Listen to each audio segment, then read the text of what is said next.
السلام علیکم ورحمۃ اللہ وبرکاتہ۔ 25واں روزہ 25واں روزہ، اللہ اکبر۔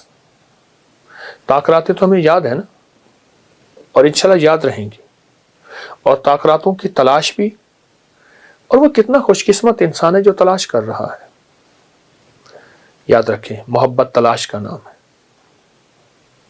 دنیا کی محبت بھی تلاش کا نام ہے۔ مغل بادشاہ جو ہے وہ انگوری باغ میں، یہاں لاہور کے انگوری باغ میں جا رہا تھا، تو اس نے بڑے خوبصورت ہاتھ میں ایسے کبوتر پکڑے ہوئے تھے، بہت قیمتی بہت قیمتی۔ تو جاتے جاتے اس نے ایک دلربا کو یہ کبوتر ایسے دے دیے۔ اس نے کہا ذرا کبوتر تھامے، مجھے ابا حضور کی طرف سے بلاوا ہے۔ شہزادہ تھا، ولی عہد تھا۔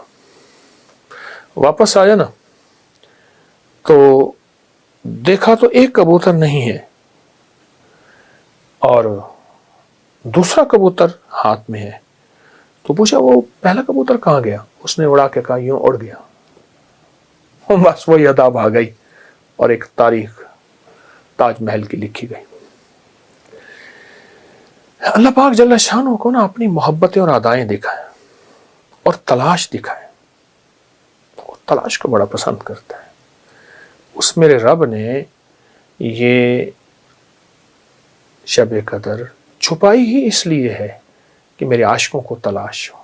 عاشق تلاش کرے، مجھے کچھ خبر نہیں تھی تیرا درد کیا ہے یا رب، تیرے عاشقوں سے سیکھا تیرے سنگ در پہ مرنا، مجھے آ گیا ہے جینا، مجھے آ گیا ہے مرنا۔ تلاش کریں، تلاش مجھے روز اس کے غم میں یوں ہی ساری رات کرنا، کہیں چپ کے رونا، کہیں دل سے بات کرنا۔ تلاش، اللہ کو تلاش پسند ہے۔ نہ مل سکا تو بتا کیا ہوگا پھر؟ وہ قیامت کے دن ایسے لوگ جائیں گے جنہوں نے حج نہیں کیا، اور حاجیوں سے اگلی صف میں کھڑے ہوں گے۔ یا اللہ وہ کون ہے؟ اور وہ ساری عمر حج کی طلب بھی کرتے رہے، اس کی کوشش بھی کرتے رہے، پیسہ جوڑتے رہے، طلب بھی کرتے رہے، کوشش بھی کرتے رہے، نہ کر سکے۔ میرا رب تلاش کو دیکھتا ہے، سچی طلب کو دیکھتا ہے، کہتے آ حاجیوں میں شامل۔ اللہ کو سچی طلب اور تلاش بڑی پسند ہے۔ گر پڑنا، پھر الجھ کے پھر اٹھ پڑنا، دنیا کے مشغلوں میں ہم باخدا رہے، سب کے ساتھ رہتے ہوئے سب سے جدا رہے۔ اس لیے اللہ کے ولیوں کو عام آدمی نہیں پہچان سکتا۔ وہ ان کی کیفیت یہی ہوتی ہے کہ دنیا کے مشغلوں میں ہم باخدا رہے، سب کے ساتھ رہتے ہوئے سب سے جدا رہے۔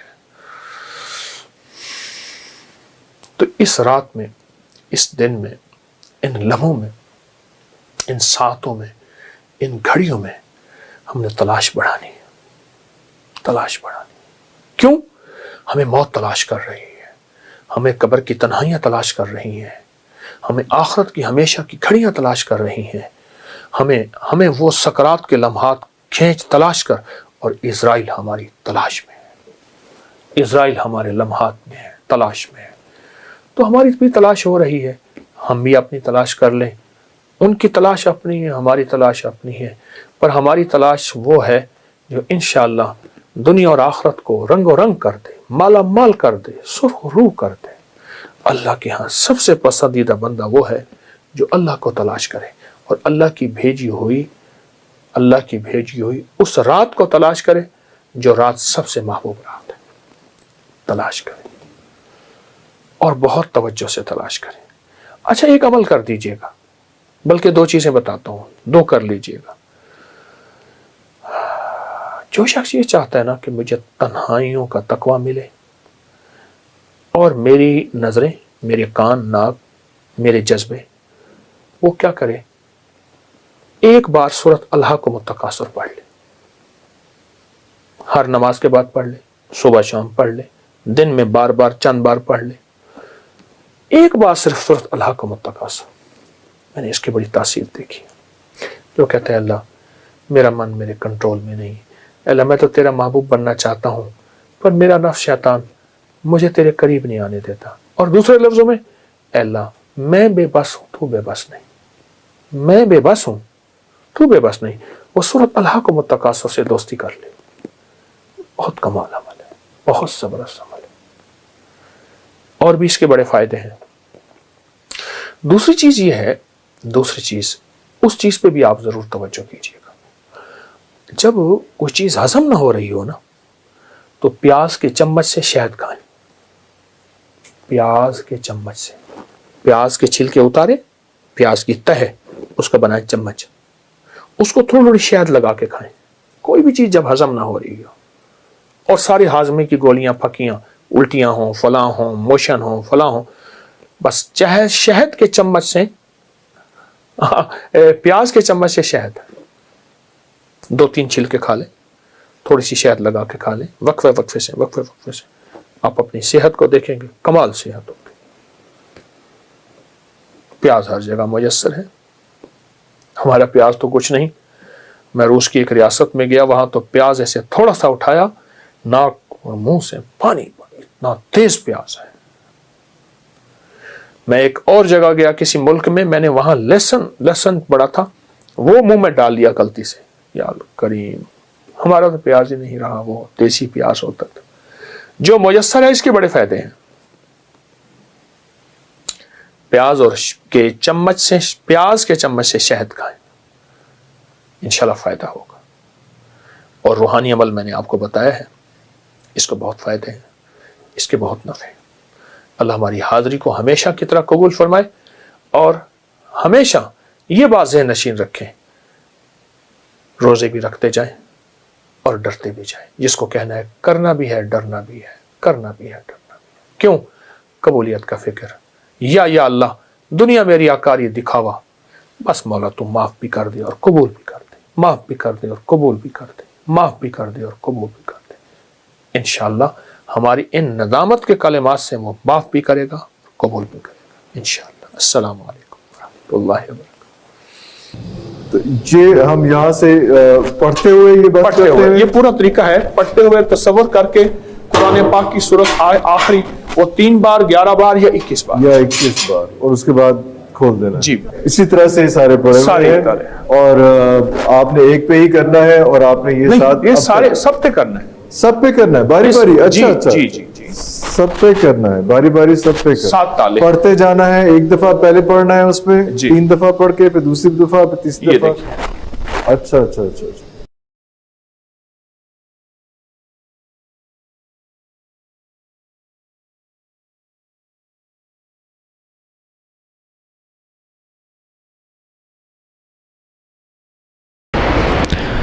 ہمارے ایک بزرگ گزرے ہیں بڑے اللہ والے، وہ ہر شخص کو استغفار بتاتے تھے، اور استغفار کا تعویذ لکھ کر دیتے تھے، کل اس کو گھول کے پی لو، گلے میں ڈال دو، یوں کر دو، یوں کر دو۔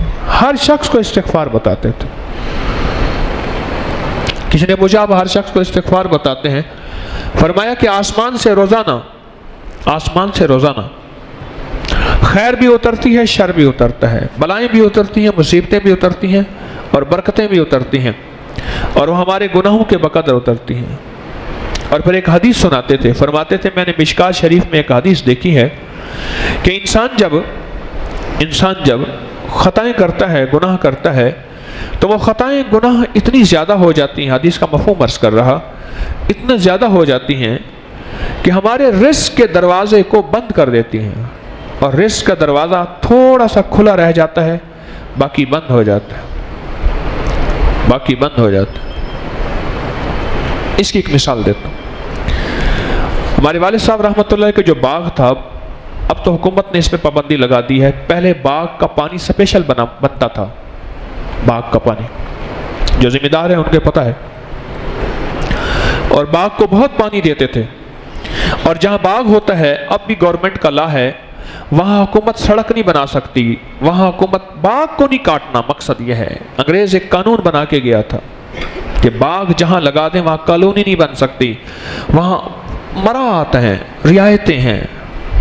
تو ہمارے باغ کا پانی بڑا بنا ہوا تھا، ایک بڑا، اسے موگا کہتے ہیں، بڑا پائپ لگا ہوا تھا، جو بڑی زمینوں کو جتنا پانی ملتا تھا اس باغ کو اتنا ملتا تھا۔ ہمارے پڑوس میں میرے والد صاحب رحمۃ اللہ علیہ کے رشتہ دار تھے، ایک دفعہ دیکھا تو پانی آیا ہوگا، اچھا اس کا کوئی وقت نہیں ہے، وہ جس وقت چاہے